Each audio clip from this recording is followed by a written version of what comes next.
এবার ওই ব্যক্তি একটু রেগে গেলেন, রেগে গিয়ে বলছে যে বাবা, সাধে কি আপনাকে মানুষে পাগল বলে? হ্যাঁ, খেপা পাগলা কি শুধু শুধু বলে? এই জন্য বলে আমি বাড়ির ঠিকানা দিচ্ছি, আপনি বলছেন ওটা আমার বাড়ির ঠিকানা। দোকানের ঠিকানা দিচ্ছি, বলছেন ওটা আমার দোকানের ঠিকানা। তাহলে আপনি বলুন আমার ঠিকানা কোথায়, আমার ঠিকানা কোনটা? রামকৃষ্ণ ঠাকুর ডেকে বলছে বাবা রে, যেদিন তুমি বুঝতে পারবে তোমার ঠিকানা কোথায়, সেদিন মাকে ঠিকানা দিতে হবে না, মা তোমার কাছে ছুটে যাবে। ঠিকানা বলে মনে করি ওই ঠিকানা আমার নয়।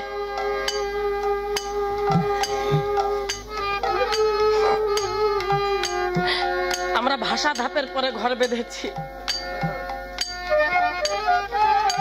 যে কোনো সময়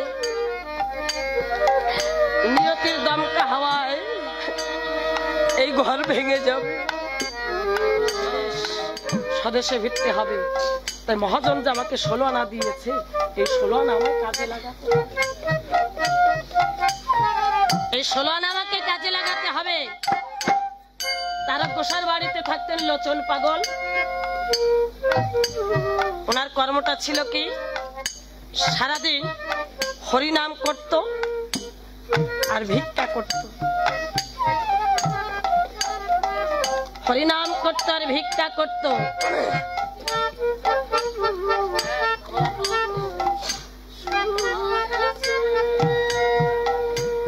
হরিনাম করত আর ভিক্ষা করত। আর রাত্র কাটাতো কিভাবে বাবা? নৌকায়। উনি আর এক ফকির পাশাপাশি দুজনে নৌকা বেঁধে রাত্র কাটাতেন। পাশাপাশি নৌকা বেঁধে রাত্র কাটাতেন। নৌকার যখন নৌকায় যেতেন সন্ধ্যাবেলায়, সারা রাত নৌকার জল সেচত আর উচ্চ স্বরে হরিবল হরিবল বলতো। রাত দিন 24 ঘন্টা হরি নামে কেটে যায়। এদিকে নৌকার অবস্থা বেহাল, ওই নৌকা নিয়ে নাহি আর চলা যায়। এবার তারক গোসাই ডেকে বলছে, লোচন পাগল কেছে বাবা, একখানা নৌকা গড়িয়ে দেই। বলছি দিবি তো দে। তা নৌকা গড়ানোর পরে তারক গোসাই তো কবি গান গাইতে পারতেন। তারক গোসাই কবি গান গাইতে গিয়েছে।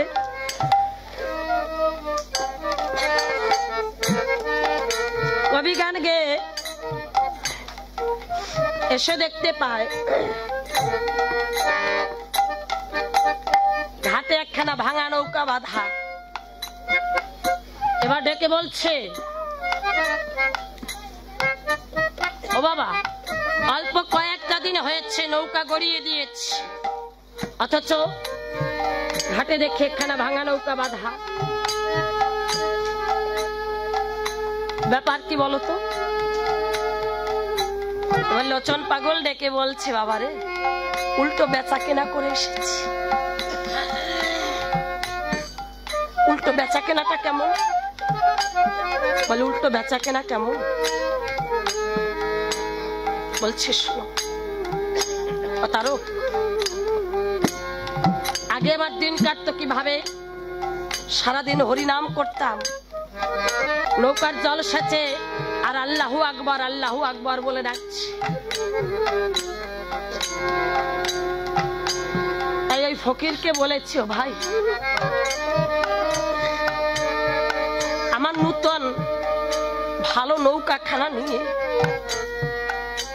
তোমার এই ভাঙা নৌকা খানা আমাকে দেবে।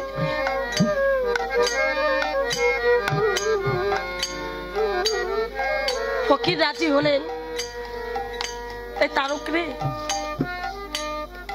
আমার নতুন নৌকা খানা দিয়ে আমি ভাঙা নৌকা নিয়ে কেন নিয়েছি জানিস?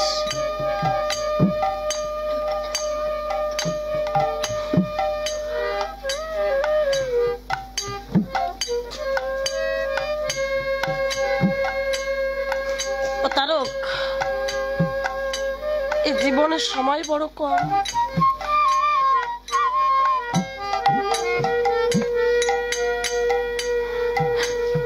জীবনের সময় কম, দেশে যাওয়ার পথ যে অনেকখানি।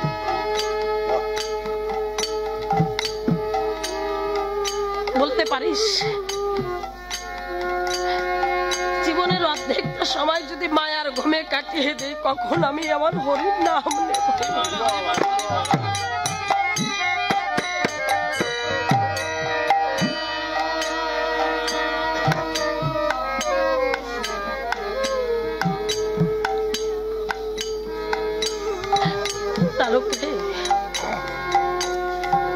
দেশের মানুষদের দেশে ফিরতে হবে বাবা। এই যে ঠিকানাকে আমার ঠিকানা বলে দাবি করি, তো আমার ঠিকানা, আপন ঠিকানায় ফিরতে হবে। তাই মা আমরা বলি আমার বাড়ি, আমার ঘর, আমার সংসার।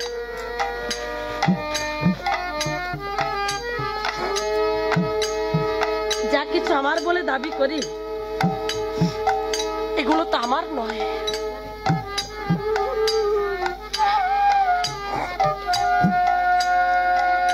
এই যেগুলো কি ঠিকানা, আমার ঠিকানা বলি, এগুলো কি আমাদের ঠিকানা না। একদিন একজন ধনী ব্যক্তি দক্ষিণেশ্বর কালীবাড়ি শ্রী রামকৃষ্ণ ঠাকুরের কাছে গিয়েছে। রামকৃষ্ণ ঠাকুরের কাছে গিয়ে রামকৃষ্ণ ঠাকুরকে প্রণাম করেছে। এবার প্রণাম করে ডেকে বলছে রামকৃষ্ণ ঠাকুরকে যে বাবা, শুনেছি লোকমুখে মা কালী নাকি আপনার হাতে খায়। বলে হ্যাঁ মা আমার হাতে খায়। এও শুনেছি মাও নাকি আপনাকে খাইয়ে দেয়। বলে হ্যাঁ মাও আমাকে খাইয়ে দেয়। আরো শুনেছি মা নাকি আপনাকে ঘুম পাড়িয়ে দেয়। বলে হ্যাঁ আমি আমার মায়ের কোলে মাথা রেখে ঘুমাই, মা আমাকে ঘুম পাড়িয়ে দেয়। মা আমাকে ঘুম পাড়িয়ে দেয়। বলছি যে বাবা, অনেক টাকা খরচ করে আমি একটা মায়ের মন্দির দিয়েছি, মায়ের পূজা করি, কিন্তু আজ পর্যন্ত তো মায়ের দেখা পেলাম না। আবার যখন মা আপনার সঙ্গে কথা বলবে পাঠিয়ে দেবে। রামকৃষ্ণ ঠাকুর বলছে ঠিক আছে দাও। এবার বাড়ির ঠিকানা দিয়েছি। বলছে বাবা এই যে ঠিকানা। রামকৃষ্ণ ঠাকুর বলছে বাবা এটা তো তোমার বাড়ির ঠিকানা, আমি তোমার ঠিকানা চাইছি।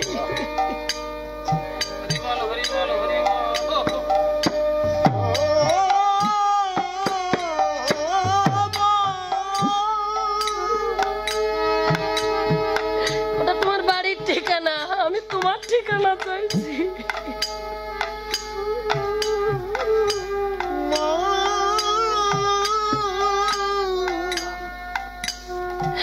একবার তোমার ঠিকানাটা দেবে। এবার ওই ব্যক্তি মনে মনে চিন্তা করেছে আমি যে কি বলছি হয়তো ঠাকুর বুঝতে পারছি না। এবার যেখানে সারাদিন কাটায় অর্থাৎ ব্যবসা করে ওই দোকানের ঠিকানা দিলেন। বলছে ঠাকুর এটা আমার দোকানের ঠিকানা।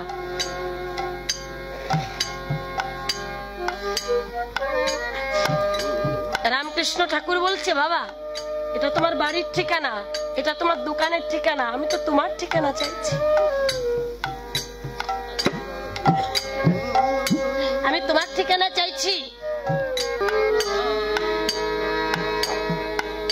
মনে রাখতে হবে আপন ঠিকানায় ফিরতে হবে।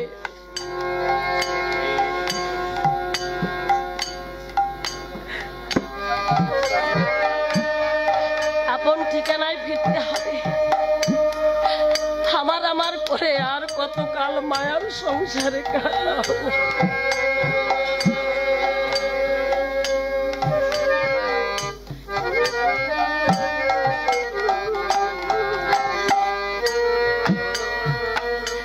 এই দেহটা একটা ভুল।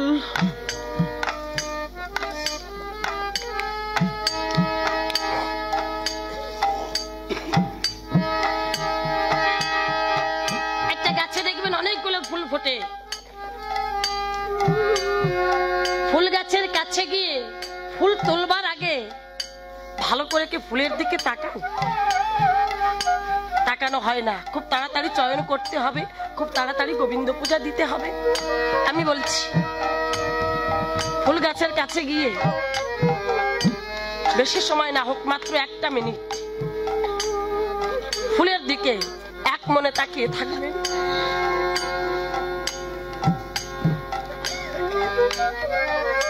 আপনার অন্তরের স্থল থেকে শুধু একটা কথাই মনে হবে, যেন ওই ফুলগুলো আপনাকে বলছে, তুমি আমার শত জনমের বান্ধব। বড় আশাই করে আমি ফুটেছি, আমি তো জড় পদার্থ, আমার চলার ক্ষমতা নেই।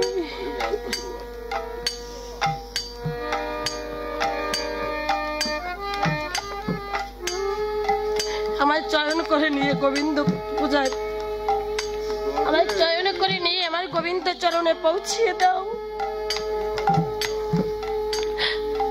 বড় আশাই করে ফুটেছি। সব ফুল কি গোবিন্দ পূজায় লাগে মা? লাগে না। কতটা কুড়িতেই শেষ হয়ে যায়, কত ফুল সম্পূর্ণ প্রস্ফুটিত হয়ে পাতার আড়ালে থেকে যায়। কাউকে তুলে নিয়ে ফুলদানিতে সাজিয়ে রাখে, কেউ বা ঝরে পড়ে যায়। আর যার ভাগ্য ভালো, সে গোবিন্দ পূজায় লাগে, গোবিন্দ চরণে।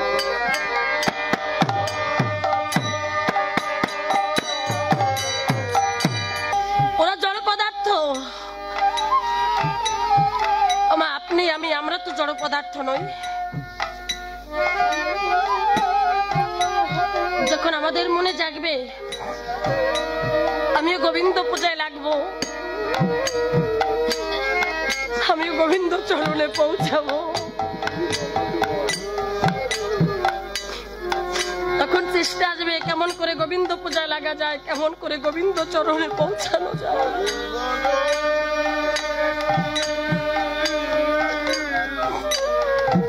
সে কেমন?